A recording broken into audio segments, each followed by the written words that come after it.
na edu eye Afia Schwar snega so ne de court ka say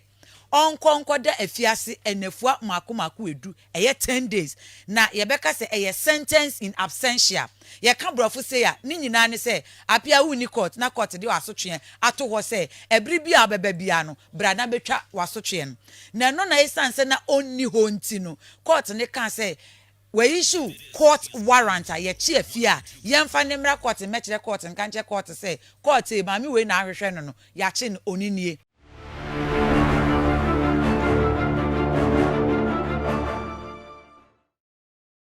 Memba kwaba eba Skeleton Man TV. So Skeleton Man TV ana busua uhwe. Se we your first timer, bomodia subscribe, mia notification ni so send your video bia ye de tumwa. Oso sabekan wenye bia share, uhwe wi comment fa ho, kire wa adwen fa ho. Like video no abusua na share video no mo bia so enye bi nhwe. Me dasi bebre. Abusua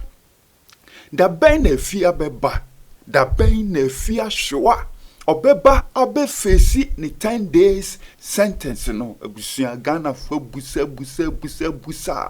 mo be kai kra mikra no ma ye videos afa Afia sentence no ho na abusua finally no Afia Schwarzenegger Afia Schwar waba abe face judge na o man 10 days sentence no abusua Afia ba na o say Afia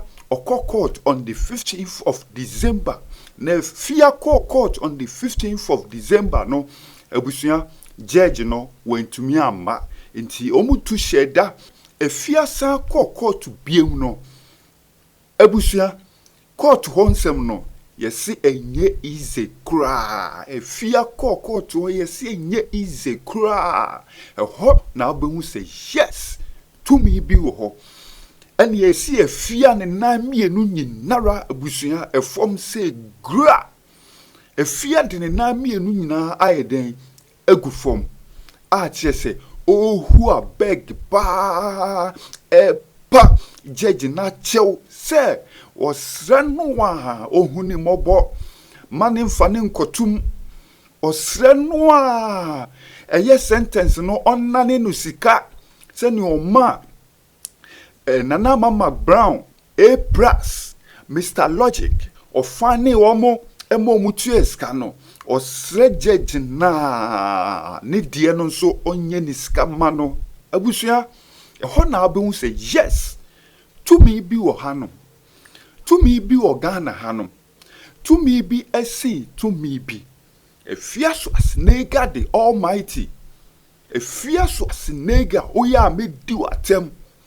Ninkoto dwemi enu nyina abusuafo egufom a chese ohu abeg esre jeji se ohu ni mobo mane fane nkotum na ode ni kotum a wanhwe nguase pa na beheden ebeba tiesi Afia bo modern esre jeji ya se mane fane nkotum na esi honom na abusuafo bra ne behwe Lawyer Maurice Ampaw ebufuo pa ne buofu din ono so encounter ye esre judge ne say no Afia Schwarzenegger die ewoso de ne kotum Lawyer Maurice Ampaw say say judge no edi Afia kotum na mi chese ye de ne example ana judge no ka say Ajobrel ahanum de emra ane edi adwuma so this a pre-way aba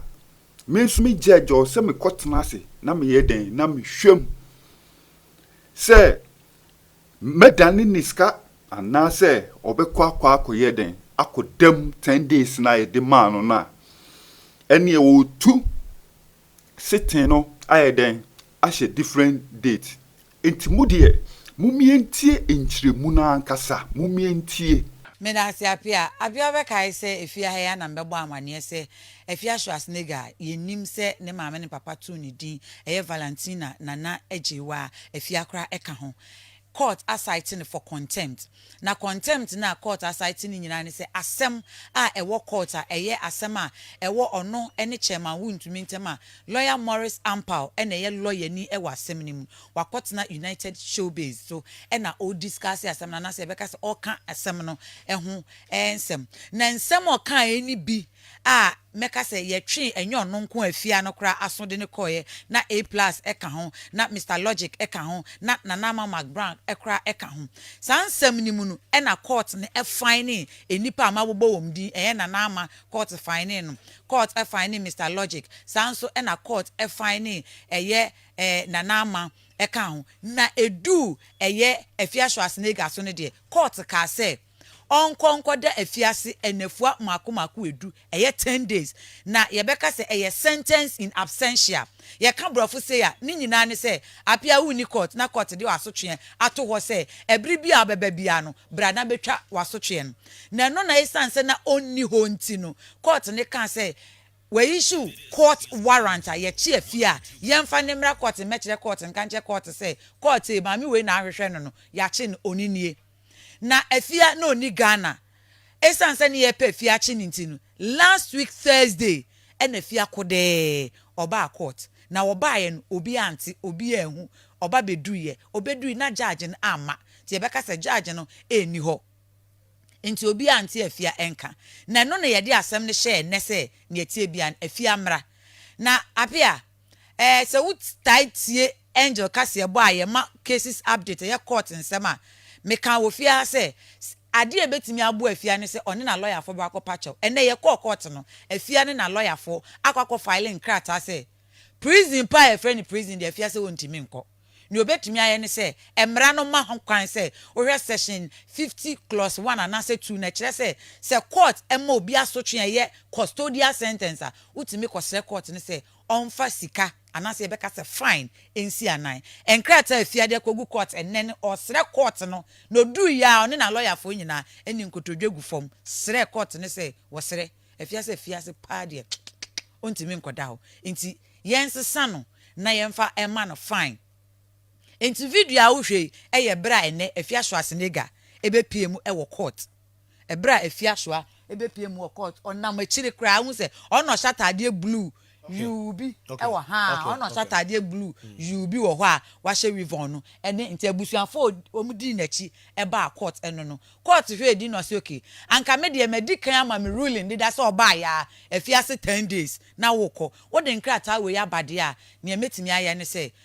Lawyer Maurice Ampaw so che say Davida emra no oyesane adane ani enti de atie bia afia nkotwa 10 days no mra court ne say adwobrɛw ono na emra ne nyina kura no afia nkofie nyame ya adoma January abosom ne de toso edunson January 17th afia mra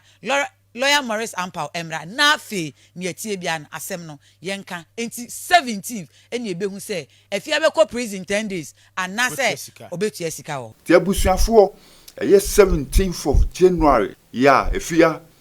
oni Xmas no ewo prison until 17th of January next year se Afia be kwa akodem 10 days na abusuafo ye behu se judge no obeye ni sika ama Afia Schwar etue sika na abusuafo ye behu